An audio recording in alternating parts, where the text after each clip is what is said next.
పూర్వకాలంలో హస్తినాపురం అనే రాజ్యం ఉండేది. అక్కడ కురు వంశం పాలన చేసేది. రాజు సంతనుకు భీష్ముడు అనే మహావీరుడు కుమారుడు. భీష్ముని త్యాగం వల్లే కురువంశం నిలిచింది. విచిత్రవీర్యుడి తరువాత పాండురాజు, ధృతరాష్ట్రుడు రాజులయ్యారు.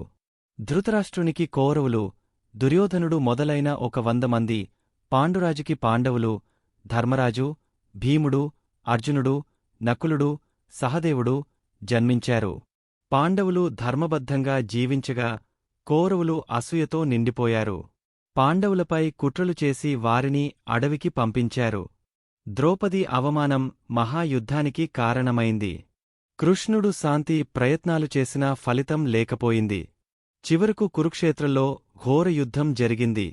కృష్ణుడు అర్జునుడికి భగవద్గీత ఉపదేశించాడు. ధర్మం కోసం పాండవులు పోరాడి విజయం సాధించారు. కౌరవుల అహంకారం నాశనం అయింది. చివరికి ధర్మమే గెలిచింది. నీతి. అధర్మం ఎంత శక్తివంతంగా కనిపించినా చివరికి ధర్మమే విజయం సాధిస్తుంది.